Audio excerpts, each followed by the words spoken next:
There's definitely lots that you can do to help yourself get ready for the end of the trimester.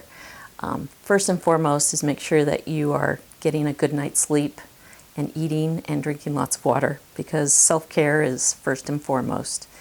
Getting ready for the many assessments that are happening, I suggest creating a timeline or a to-do list and break up for each class and what's due into manageable parts, and then just make sure that you follow through with it on a regular basis.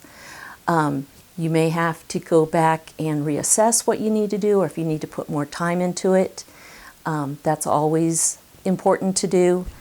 The other thing to do is if you have multiple assessments on one day, definitely advocate for yourself. Go and talk to a teacher to see if you can push it to another day, or if you can have a smaller extension on something.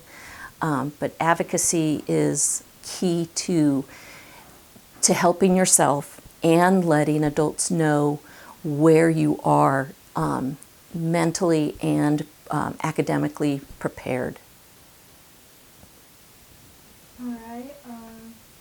What would you say is a big struggle that a lot of kids share during this time of the trimester? Well, I think they share they're tired and they're anxious, and as soon as you get that combination, just your working memory and your processing speed slows down. So it's this vicious cycle that you want to do it, but you're so tired that you can't. When you go to read and retain the information, it's just not processing or staying in your file system of your brain.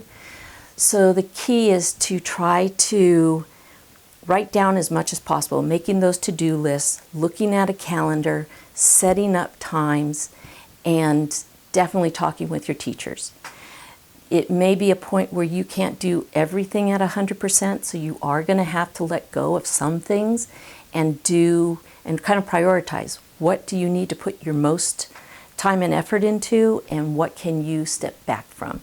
But trying to do everything at 150% is not realistic with 10 days left. Well, first, because again, self-care is the most important. So exercising, even if it means getting up and just going out for a half an hour, go for a walk or do whatever sport you're interested in or play an instrument, is key. You have to take time for yourself. If you sit down for 5 hours and try to study, you're only going to be productive for 2 of those hours.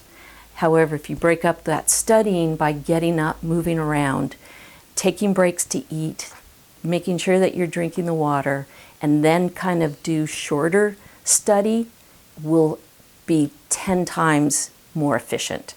So don't give up the things that you love. You may have to moderate it and bring it down to what you normally do. Instead of playing your instrument for an hour, you may only be